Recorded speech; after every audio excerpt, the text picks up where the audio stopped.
नमस्कार. व्हिडिओ आवडला असेल तर तुमचा अमूल्य अभिप्राय द्या आणि अजून कोणता अभंग, ओवी किंवा संत विचार ऐकायचा आहे ते कमेंटमध्ये नक्की सांगा. संतांची संतवाणीला सबस्क्राईब करा, लाईक करा, शेअर करा आणि आपल्या आध्यात्मिक प्रवासात आमच्यासोबत चला. या अभंगात संत मुक्ताबाईंनी संतजनांच्या हरिभक्तीचे आणि नामस्मरणाचे महत्त्व स्पष्ट केले आहे. मूळ कल्पना: देव हा आदी अंत नसलेला आणि सर्व चराचरात भरलेला आहे. संतजनांना या सत्याची जाणीव झाल्यामुळे ते देवाच्या प्रेमाने पूर्णपणे भरून जातात. भक्तीची लक्षणे: संतजन सतत रामनामाचे स्मरण करतात, ज्यामुळे त्यांचे चित्त प्रेममय होते आणि ते हरिभक्तीने नेहमी तृप्त राहतात. संतांचे गुण: या भक्तीमुळे त्यांच्यामध्ये शांती, क्षमा, दया हे सद्गुण आपोआप येतात आणि त्यांचे मन नेहमी सावध असते. या आनंदात ते सनकादिकांप्रमाणे डोलत असतात. अंतिम संदेश: मुक्ताई म्हणतात की श्रीहरीचे नामस्मरण हीच खरी जोडी आहे आणि नामस्मरणानेच देवाच्या चरणांची सेवा करण्याची नित्य आवडी लागते. थोडक्यात, देव सर्वव्यापी आहे या ज्ञानाने संतजन हरीच्या नामात रमतात.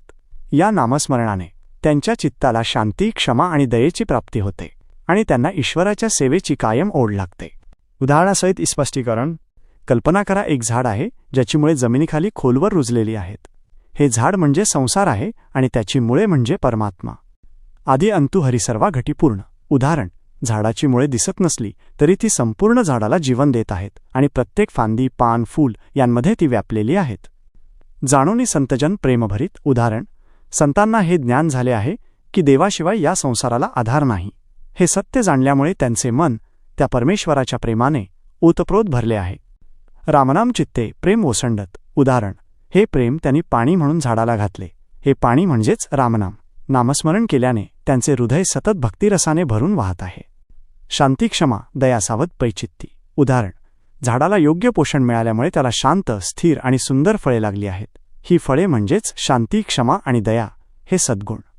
नित्यता आवडीत चरणसेवे. उदाहरण: एकदा हे फळ चाखल्यानंतर त्या झाडाची सेवा करण्याची म्हणजेच देवाच्या चरणांची सेवा करण्याची आणि नामस्मरण करण्याची इच्छा कधीही कमी होत नाही, ती सदैव वाढतच राहते. धन्यवाद. पुन्हा भेटूया नव्या संत वाङ्मयाच्या अमृतरूपी दरबारात, नव्या भक्तिविद्येच्या संगतीत. बोला पुंडलिक वरदा हरी विठ्ठल. श्री ज्ञानोबा तुकाराम पंढरीनाथ महाराज की जय. रामकृष्ण हरी. नामस्मरण करा, आनंदात रहा.